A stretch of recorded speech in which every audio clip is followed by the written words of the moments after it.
Hi friends, இன்றைக்கான episode எந்த மாதிரி போச்சுன்னு பார்க்குறதுக்கு முன்னாடி இனி என்ன நடக்க போகுது அப்படின்னு பார்த்துடலாமா? கதிரேசனுக்கு ஏற்பட்ட நிகழ்வுகள்லாம் தெரிஞ்சு ருக்மணி அம்மா கண்டிப்பாக கதிரேசனை பார்க்குறதுக்கு ஹோட்டலுக்கு வரப்போகிறாங்க.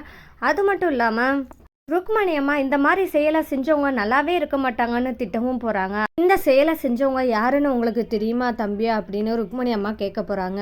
அதுக்கு கதிரேசன், ஒருத்தர் கண்ணை மட்டும் பார்த்தேன், ஆனால் அடையாளத்தை பார்க்கல, ஆனால் தெரிஞ்சவங்க மாதிரி தெரியுது அப்படின்னு சொல்லிட்டு ருக்மணி அம்மாட்ட சொல்ல போகிறாங்க. இதை கேட்டுக்கிட்டு இருக்க தனமும் அமைதியாக தான் இருப்பாங்க. அடுத்ததாக என்ன நிகழ்வு நடக்க போகுதுன்னா, ருக்மணி அம்மா தனத்துக்கிட்ட சத்ரியனை பற்றி சொல்லுவாங்களா அப்படின்ற நிகழ்வு தான் இனி வர எபிசோடில் நடக்க போகுது.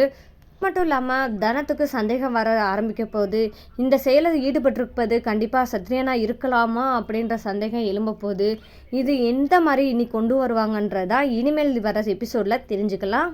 இந்த மாதிரி சுவாரஸ்யமான நிகழ்வுகள்லாம் நீங்கள் தெரிஞ்சுக்கணும்னா என்னோட சேனலை மறக்காமல் சப்ஸ்கிரைப் பண்ணுங்கள்.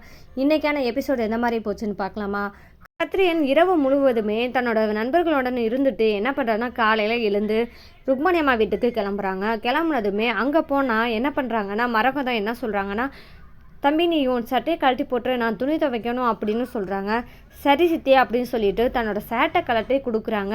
அப்போ கொடுக்கும்போது சௌந்தர்யாட்ட கொடுக்குறாங்க. சௌந்தர்யா என்ன பண்ணுறாங்கன்னா, சேட்டில் ஏதோ ரத்தக்கரை இருக்குன்னு பார்த்துறாங்க. சௌந்தர்யா சொன்னதை கேட்டதுமே ருக்மணி அம்மா ரொம்பவே அதிர்ச்சி ஆகுறாங்க.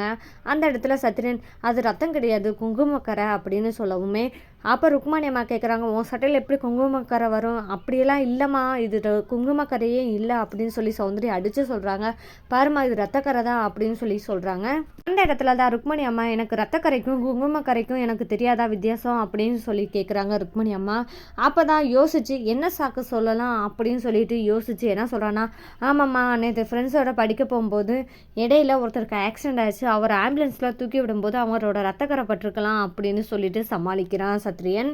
ருக்மணி அம்மா சத்ரியன் சொன்னதவே நம்பவே இல்லை, நம்பாம தான் நிற்கிறாங்க. அந்த இடத்துல தான் சத்ரியன் தன்னோட சித்தியை கூப்பிட்டு, சித்தி பாருங்கள் சித்தி, இந்த மாதிரி பாருங்கள் அம்மா என்னை சந்தேகப்பட்டுட்டே இருக்காங்க அப்படின்னு சொல்கிறாங்க. அப்போ மரகதம் சொல்கிறாங்க, விடுக்கா, அப்பா பார்த்தாலும் நம்ம பிள்ளை மேலே சந்தேகப்பட்டே அப்படின்னு சொல்லிட்டு என்ன பண்ணுறாங்க, நீ போ சத்ரியா, நான் பார்த்துக்கிறேன் அப்படின்னு சொல்கிறாங்க மரகதம். உடனே சத்ரியன் இதுதான் சாக்குன்னு சொல்லிட்டு ரூம்குள்ளே போயிடுறாங்க. இது ஒரு புறம் இருக்க தனம் வீட்டில் என்ன நடக்குதுன்னு பார்க்கலாமா? கதிரேசன் வீட்டுக்கு போலீஸ் நேற்று வந்திருந்தாங்க. அந்த இடத்துல தான் போலீஸ் என்ன சொல்கிறாங்க அப்படின்னு சொல்லிட்டு வாசிகமாக எதிர்பார்த்துக்கிட்டே இருந்தாங்க. போலீஸும் என்ன சொல்லிட்டாங்கன்னா, உண்மையை சொல்லிட்டாங்க, இந்த மாதிரி தான் நடந்தது அப்படின்னு சொல்லிட்டாங்க. இதை கேட்டதுமே வாசிகம்மாவுக்கு ரொம்பவே கஷ்டமாக போச்சு. எதனாலனா, கதிரேசன் கையில் 8 தையல் போட்டிருக்காங்க அப்படின்ற விஷயம் தெரிய வருது. இவ்வளோ ஆழமான காயமா, ஏண்டா சொல்லலை அப்படின்னு சொல்லியும் சொல்கிறாங்க.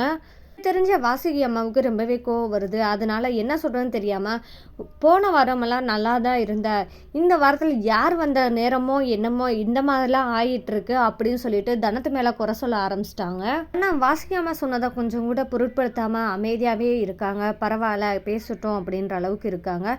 இருந்தாலும் கொஞ்சம் அவங்களுக்கு வருத்தம், தன்னை பேசுகிறாங்களே அப்படின்றது வருத்தமாக தான் அவங்களுக்கு இருந்தது. இந்த மாதிரி தனத்தை திட்டிட்டு வெளியே போயிடுறாங்க அழுதுகிட்டே.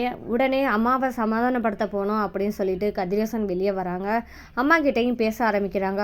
விடுமா, சின்ன காயந்தான் ஆறி போயிடும் அப்படின்னு சொல்கிறாங்க. ரொம்ப வலிக்குதா கதிரேஷா அப்படின்னு சொல்கிறாங்க.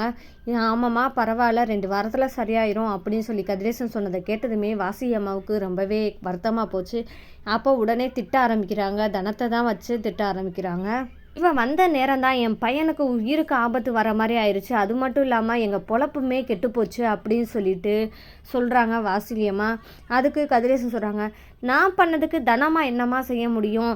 இப்போ நீயும் பூரணியுமே ரோட்டில் போனீங்க, இதை ஏதாவது நடந்தால் ஊரில் இருக்கிறவங்க பார்த்துட்டு சும்மா இருந்தால் பேசாமல் அமைதியாக வந்துடுவீங்களாம்மா அப்படின்னு சொல்லி கேட்குறாங்க. அதாவது உதவி செஞ்சுருந்தா நல்லா இருந்திருக்கும் அப்படின்னு நினச்சிருப்பீங்களா, அந்த மாதிரி தான்மா நானும் உதவி செஞ்சேன், இதனால ஒன்றுமே தப்பு இல்லாமா அப்படின்னு சொல்கிறாங்க. கதிரேசன் கேட்குறாங்க, என்னம்மா பொழப்பு போச்சுன்னு சொல்கிறீங்க, என்னம்மா அப்படின்னு சொல்லி கேட்கவும் வாசியம்மா சொல்கிறாங்க, ஆமாப்பா இப்போ தான் ஹோட்டல் திறந்துருக்கோம், அதுக்குள்ளேயுமே இப்போ ஒரு 2 வாரம் லீவ் விட்டால் அதில் என்னப்பா இருக்குது, வர கஸ்டமர்லாம் வேறு பக்கம் போயிட்டா என்னப்பா இருக்குது அப்படின்னு சொல்லி கேட்குறாங்க.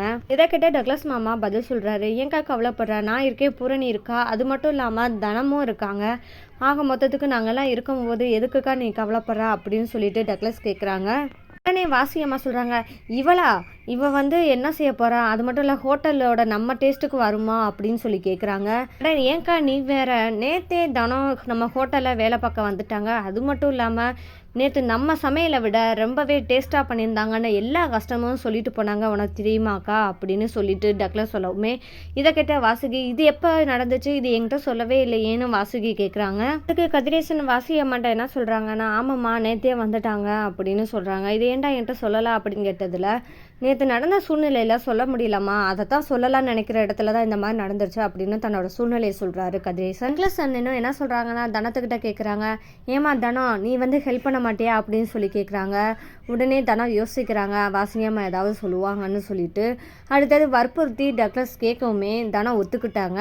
அடுத்தது எல்லாருமே ஹோட்டலுக்கு கிளம்பி போகிறாங்க. போனதுமே தனம் என்ன செய்கிறாங்கன்னா, வெரைட்டியாக டிஷ்ஷஸ் போடலாம் அப்படின்னு சொல்லி பிளான் பண்ணி தோசையில் வெரைட்டிஸ் போட ஆரம்பிக்கிறாங்க. இதை கேட்ட டக்ளஸ்க்குமே ரொம்பவே ஹாப்பியாக இருக்குது.